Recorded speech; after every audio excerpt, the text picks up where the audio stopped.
Assalamu alaikum students. How are you? Hopefully you are doing well and safe and sound at your homes. Hopefully आप लोगों ने last lecture जो है उसे अच्छे से समझ लिया होगा। आज हम लोगों ने स्टार्ट करना है अनस्टेबल इक्विलिब्रियम, और कल मैंने आप लोगों को पढ़ाया था स्टेबल इक्विलिब्रियम, तो आज हम उसी से रिलेटेड पढ़ेंगे अनस्टेबल इक्विलिब्रियम।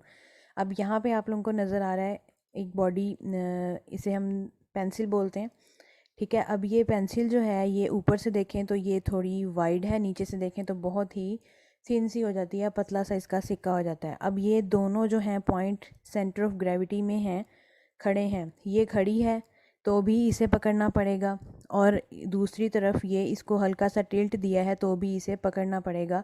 ये अपनी टोपल ओवर यानी अपनी साइड से ऊपर वाले टॉप से ये नीचे गिर जाएगी, क्योंकि इसका बैलेंस बिल्कुल भी नहीं है।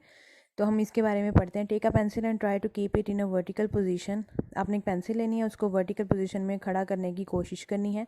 When ever you leave it, जब भी आप छोड़ देंगे, the pencil topper over about its tip and falls down, यानी कि अपनी टिप से टॉपर ओवर कर जाएगी और नीचे गिर जाएगी जब भी आप लोगों ने इसको छोड़ा।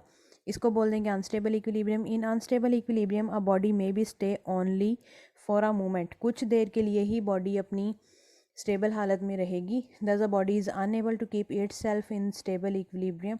तो अगर अपनी बॉडी, कोई भी बॉडी अपने आप को स्टेबल इक्विलिब्रियम में ना रख पाए तो हम उसे बोल देंगे ये क्या होगी, अनस्टेबल इक्विलिब्रियम स्टेट में होगी। If a body does not returns to its previous position when sets free after slight test tilt. इसकी डेफिनेशन बिल्कुल स्टेबल इक्विलिब्रियम से है, बस हल्का सा इसमें चेंज आया है कि अगर कोई भी बॉडी हल्का सा टिल्ट दें और हम उसे छोड़ दें बाद में, तो वो अपनी प्रीवियस पोजीशन पे वापस ना आए बल्कि कोई और पोजीशन अटेन कर ले, तो इसे बोलेंगे अनस्टेबल इक्विलिब्रियम।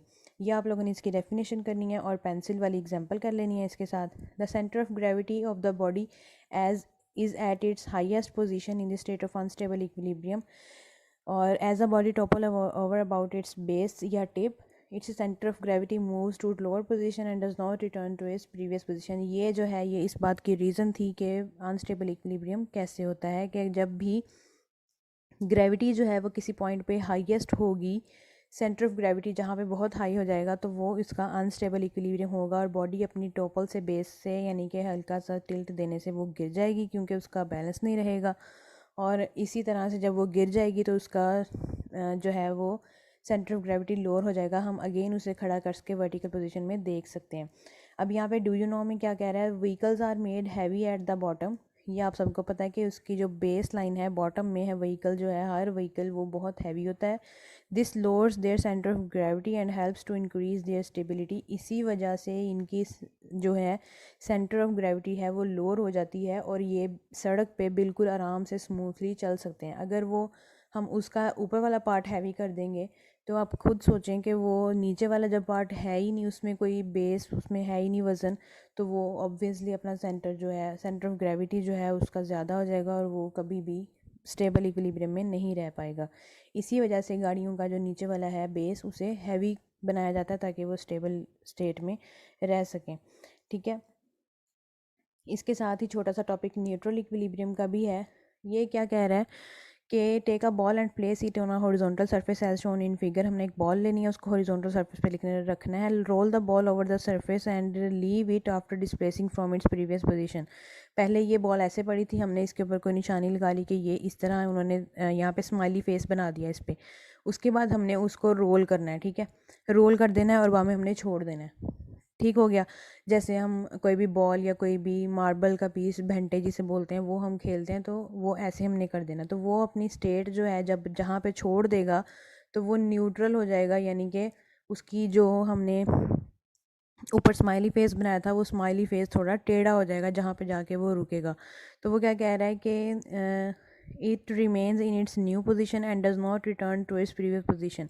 अक्सर ऐसे होता है, ये बल्कि आप लोगों को दिखाया भी हुआ है कि जो स्माइली फेस पहले सीधा था, बाद में हमने उसको रोल कर दिया, रोल करके छोड़ दिया, जिस एक पॉइंट पे जाके वो रुका वो न्यू पॉइंट होगा, स्माइली फेस उल्टा होगा, टेढ़ा होगा, लेकिन बिल्कुल पहले जैसा नहीं होगा। इसको बोलेंगे हम कि ये न्यूट्रल है।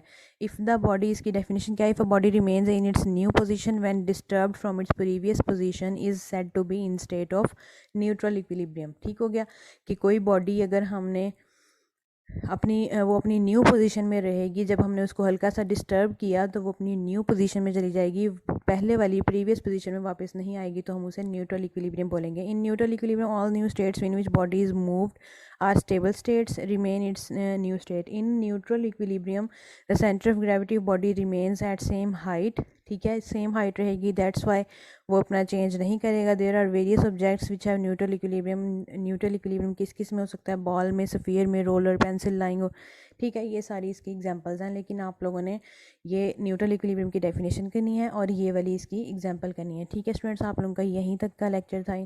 इंशाल्लाह कल हम इस चैप्टर को वाइंड अप करेंगे। ओके स्टूडेंट्स, अल्लाह हाफिज़।